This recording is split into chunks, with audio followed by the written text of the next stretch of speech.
Very good afternoon, welcome to prime 9. ఇక details లోనికి వెళ్దాం. ఇరాన్ రాజకీయాల్లో ప్రస్తుతం ఊహించని పరిణామాలపై ఒక పెద్ద చర్చ జరుగుతోంది. దేశ మాజీ supreme leader Ayatollah Ali Khamenei అంత్యక్రియలు జరిగి 4 నెలలు గడిచిపోయినా ఆ రోజు జరిగిన ఒక సంఘటన ఇప్పటికీ తీవ్రమైన చర్చాంశంగా మారింది. ఫిబ్రవరి 28న ఇజ్రాయెల్ వైమానిక దాడిలో అలీ ఖమేనీ తన ప్రాణాలు కోల్పోయారు. ఆ తర్వాత మార్చిలో ఆయన కుమారుడైన ముజ్తబా ఖమేనీ ఇరాన్ సుప్రీం లీడర్గా బాధ్యతలు స్వీకరించారు. అయితే అంత్యక్రియల సమయంలో ఒక ముసుగు మనిషికి అత్యధిక ప్రాధాన్యత ఇవ్వటం, ఆయన బేస్బాల్ క్యాప్, ముఖానికి నల్లటి మాస్క్తో కనిపించడం అందరి దృష్టిని ఆకర్షించింది. ఖమేనీ కుటుంబంలో పసిబిడ్డ మృతదేహాన్ని ఉంచిన బాక్సును కూడా ఈ వ్యక్తే మోసుకొని వచ్చారు. ఈ సంఘటనకు సంబంధించిన ఫోటోలు అప్పట్లోనే వైరల్గా మారాయి. ఇప్పుడు కూడా దీనిపైన పెద్ద ఎత్తున చర్చ నడుస్తోంది.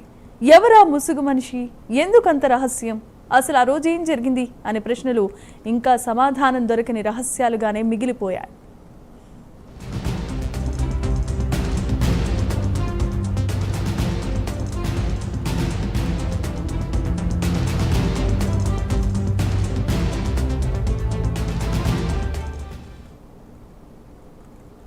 తండ్రి అంత్యక్రియలకు ప్రస్తుతం సుప్రీం లీడర్ ముజ్తబా ఖమేనీ రహస్యంగా హాజరై ఉంటారని తొలుత విస్తృతంగా భావించారు. అయితే ఈ వాదనను తోసిపుచ్చుతూ ఆ వ్యక్తి అలీ ఖమేనీ పెద్ద మనవడు మొహమ్మద్ జావేద్ ఖమేనీ అని పేర్కొంటున్నారు. ఫిబ్రవరి 28న అమెరికా ఖమేనీ కాంపౌండ్పై చేసిన దాడిలో జావేద్ శరీరం తీవ్రంగా కాలిపోయిందని ఆ పత్రిక వెల్లడించింది. ఇదే దాడిలో ప్రస్తుత సుప్రీం లీడర్ ముజ్తబా కూడా తీవ్రంగానే గాయపడ్డారు. అలీ ఖమేనీ పెద్ద కుమారుడు ముస్తఫా సంతానమే జావేద్.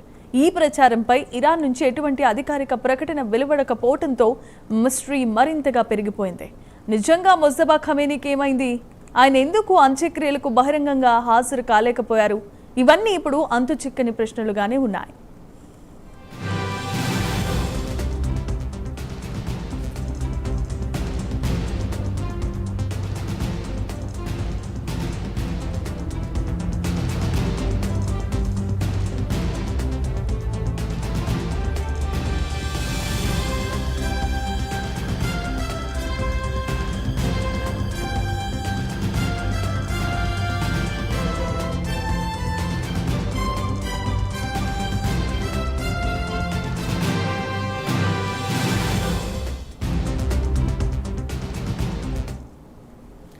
ప్రస్తుతం ఇరాన్లో ముజ్తబా ఖమేనీ సుప్రీం లీడర్గా బాధ్యతలు నిర్వర్తిస్తున్నారు.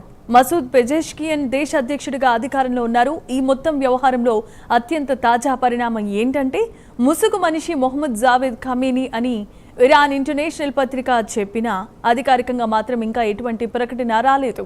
ప్రజల్లో ఈ సంఘటనపై స్పష్టత లేకపోవటం తీవ్రమైన అసంతృప్తికి దారితీస్తోంది. ముజ్తబా ఖమేనీ తండ్రి హత్యకు ప్రతీకారం తీర్చుకుంటారని చెప్పిన నేపథ్యంలో రాబోయే రోజుల్లో ఇరాన్ ఎలాంటి చర్యలు తీసుకుంటుందనేది ఇప్పుడు ఆసక్తికరంగా మారింది. ఇది ఇరాన్ రాజకీయాల్లో ఒక కొత్త శకాన్ని సూచిస్తోందని విశ్లేషకులు భావిస్తున్నారు.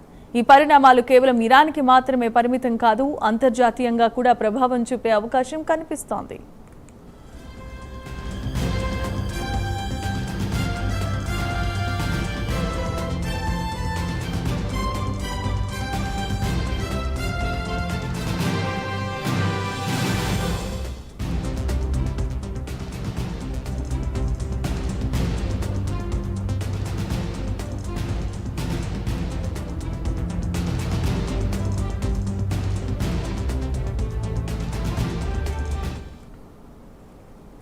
ఈ ఘటన ఇరాన్ అంతర్గత రాజకీయాల్లో ఉన్న సంక్లిష్టతలను, అధికార మార్పిడిలో ఉండే సున్నితత్వాన్ని స్పష్టంగా చూపిస్తోంది.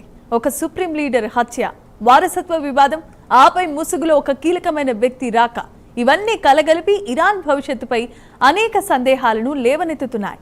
దేశీయంగా, అంతర్జాతీయంగా దీనిపై భిన్నమైన అభిప్రాయాలు వ్యక్తమవుతున్నాయి.